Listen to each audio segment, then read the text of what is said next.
They should not collide and there are obstacles, right? But usually when I drive to work, I don't drive anywhere. I drive usually across given roads, so that's not the issue.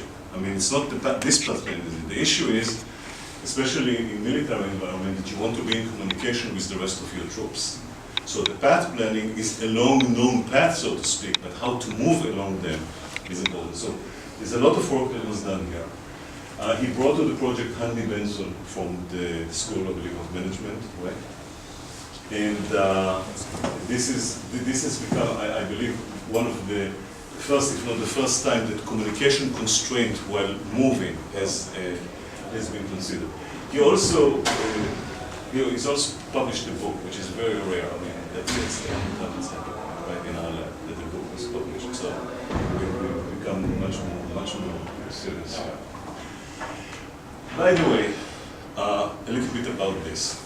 I went to the FBI sometimes in the early 1990s because they wanted to have some algorithm that will find the two bank robbery notes have similarities, so that if there is one in the archive and one just came from a case someone who was trying to rob the bank, you will quickly find the other case and maybe find who did it or try to associate it. I went to we used to have weekly morning meetings of everybody in the lab, and I was asked by Joe Wettstein whether the fact that I work with these people who do this for a living, do writing recognition for a living, he asked, why do you depend on them? How do you know that they know what they're doing? That was a legitimate question. And when you ask a question like that, your punishment is immediate. You are sent to the library to bring the literature that will show that they know what they're doing. So I said, Joe, this is a very good question. You're right, we have neglected this. Go to the library and show that. Let's fix this gap. He comes back with this. I'll read it to you. Exorcism of ignorance is proxy for rational. There's no need to read more. There was like a red hot paper that claims that they have no idea what they are doing. It started by comparing them to people who are trying to find witches in the Middle Ages.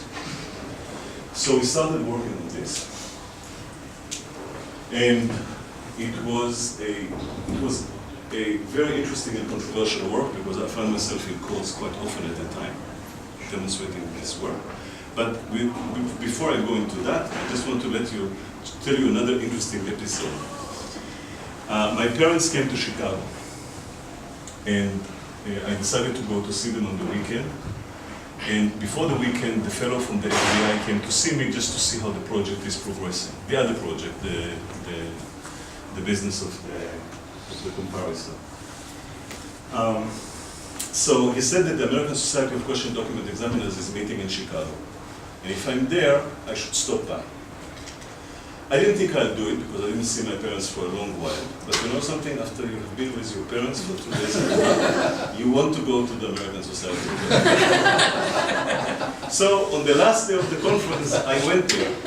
And I come into the room. And as soon as I come into the room, you can see that there is like movement. People are looking to see who's this person.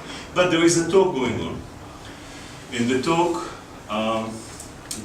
and at that time, we did a small comparison of FBI examiners to people from the lab in terms of their ability to do the work of recognizing who wrote a certain note. We published it in the Journal of Forensic Sciences, and I forgot completely about it. I continued to live my life. So when we sit there, I hear that someone says, as Kam has shown.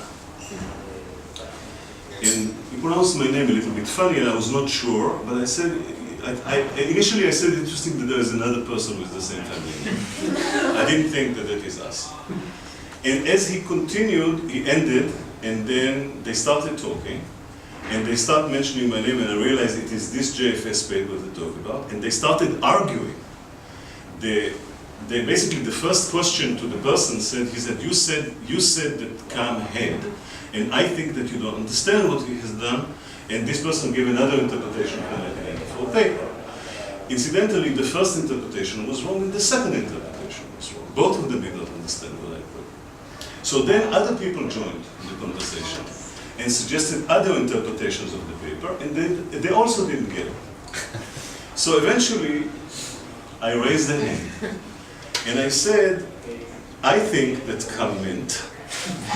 And by the way, when I start doing that, you can hear, by the way, the rattle of chairs, because I was sitting in the back, and people were started moving to see who's the new voice. They didn't know who I am. And I explained to them what the paper says. And it caused great anger. You could see the moderator becoming very angry. You could see the author becoming very angry. And eventually, the moderator looks at me and says, how do you know what Kam has meant? And I said, because I think I am Kam. I became very good friends with them. And I'll tell you what was nice about it. This was not very difficult work to do. I mean, it's very meticulous, but intellectually, it's not very difficult to do. It was in great demand. In fact, if we wanted to continue to do it, we could continue to do it to great demand.